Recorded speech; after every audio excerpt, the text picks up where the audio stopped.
Inaasahan na naman ang mainit o maalinsangang panahon ngayong araw dahil sa umiiral na ridge ng high pressure area.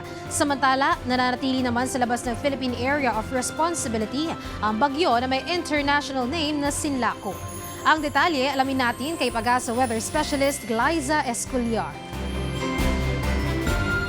Magandang hapon sa iyo, Luisa. At para sa lagay ng ating panahon, mananatiling mainit po ang weather conditions sa buong Kapuluan. Kaya asahan po sa Metro Manila at nalalaming bahagi ng ating Kapuluan. Bahagyang maulap pa rin po ang kalangitan at tanging mga panandaliang ulan o pagtibla at pagkulog ang maaari po nating asahan.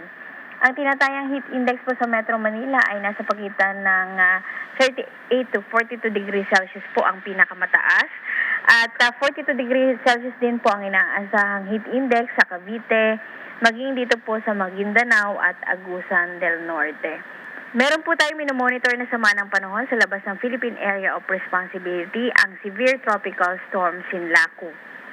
Sa ngayon po ay hindi na po ito inaasahang papasok po pa ng Philippine Area of Responsibility at hindi rin po ito makakaapekto sa anumang bahagi ng ating bansa. Mula po dito sa Weather Forecasting Center ng Pag-asa, ito si Glyza Esculiar, nag-uulat. Maraming salamat Pag-asa Weather Specialist Glyza Esculiar.